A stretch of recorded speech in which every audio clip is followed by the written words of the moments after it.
Selamat sore pemirsa, inilah Headline News pukul 15 waktu Indonesia bagian Barat. Bersama saya Glory Nata.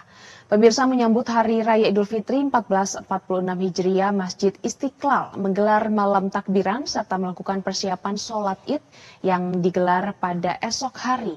Untuk mengetahui informasi selengkapnya kita bergabung langsung dengan rekan Fadila Syarafina dari Masjid Istiqlal.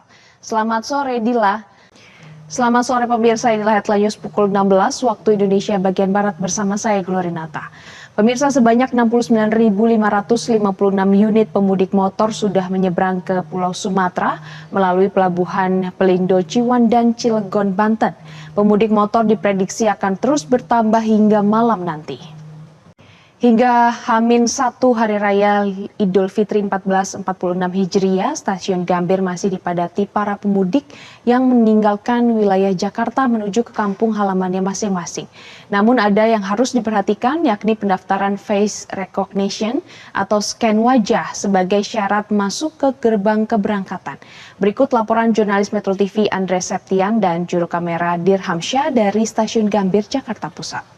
Terima kasih pemirsa, Anda kembali menyaksikan Newsline dan kita lanjutkan ke informasi lainnya, tapi ini masih terkait dengan mudik pemirsa. Karena jalur fungsional Jakarta Cikampek 2 Selatan akan dibuka mulai tanggal 2 April 2025 dari pukul 7 pagi sampai pukul 5 sore waktu Indonesia Barat.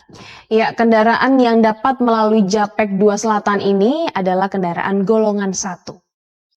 Pemirsa, Anda kembali bersama kami di Newsline. Kami lanjutkan informasinya. Ada Presiden Prabowo Subianto akan menggelar halal bihalal di Istana Negara pada hari pertama Lebaran besok. Pemirsa, acara gelar Gria ini rencana akan dihadiri sejumlah pejabat negara, duta besar, tokoh nasional hingga ribuan masyarakat umum. Pemirsa, harga tiket pesawat domestik yang tinggi telah mendorong sejumlah pemudik untuk mencari alternatif perjalanan yang lebih ekonomis. Salah satunya dengan transit melalui Kuala Lumpur, Malaysia.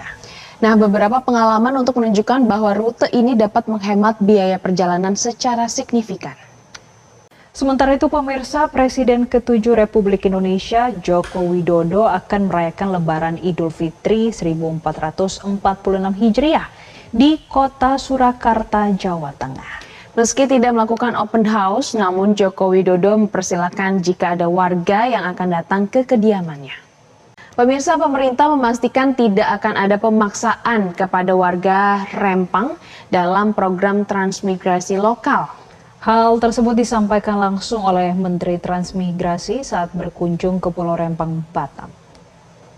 Memang kalau sudah menjelang Lebaran ini kejahatan semakin tinggi dan salah satu modusnya adalah penipuan dengan mengedit ya. Bilangnya udah ditransfer, ternyata itu pakai aplikasi untuk ngedit, bukan bukti transfer aslinya pemirsa. Tapi sebenarnya modus-modus kayak gini emang sudah dari dulu ya Jess, berarti kita harus lebih hati-hati ketika sudah ada bukti, tapi tetap harus dicek kembali ke akun bank kita masing-masing. Tapi Glory, pernah nggak kira-kira ada orang yang berusaha mencoba menipu Anda tapi dengan modus tersebut? Pernah waktu zaman-zaman masih kuliah tuh, waktu kita masih zaman beli online shop, jualan online shop, pernah ada yang bilang, oh sudah saya transfer sis gitu. Tapi udah dikirim buktinya, lengkap dengan nama dan lain-lain dengan nominalnya. Dan itu editannya benar-benar halus banget ya.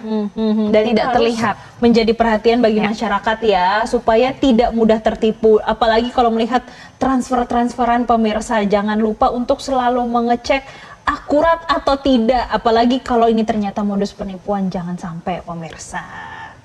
Dan kita beralih ke informasi lainnya pemirsa, karena polisi berhasil menangkap 2 preman yang sedang mabuk dan memaksa meminta THR ke toko oleh-oleh di Majalengka, Jawa Barat.